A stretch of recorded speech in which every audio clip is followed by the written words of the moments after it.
తిరుపతిలో 3 హాస్పిటల్స్ కు మందుల సరఫరా నిబంధనల్లో మార్పులు చేయడాన్ని టీటీడీ మాజీ చైర్మన్ భూమన కరుణాకర్ రెడ్డి తప్పుపట్టారు. టీడీపీలో ఒక నేతకు కాంట్రాక్ట్ అప్పగించేందుకే ఈ నిర్ణయం తీసుకున్నారని భూమన కరుణాకర్ రెడ్డి విమర్శించారు. ప్రజల ప్రాణాలతో ప్రభుత్వం చెలగాటమాడుతోందన్నారు భూమన. ఈరోజు చంద్రబాబు నాయుడు గారు లోకేష్ గారి ఆదేశాలతో అత్యంత ప్రాణం పోసేటువంటి మందులకు సంబంధించిన నిర్ణయంలో టర్నోవర్ను ఒక్కసారిగా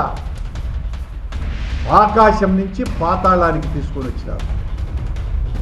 దీని ద్వారా నాసిరకం వస్తువులు, సామగ్రి, మందులు సరఫరా చేయటం ద్వారా ఆ సరఫరాదారుల ద్వారా కమిషన్లు కొట్టటానికి, కుమ్మటానికే ఈ నిర్ణయం తీసుకున్నారు.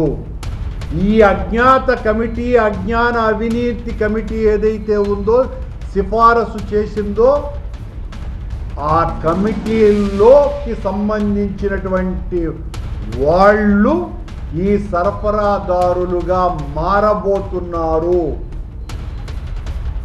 వాళ్ళ భాగస్వామ్యం కూడా ఉంది అన్నటువంటి అనుమానాలు ఇప్పుడు అంతా కూడా వ్యక్తమవుతున్నాయి.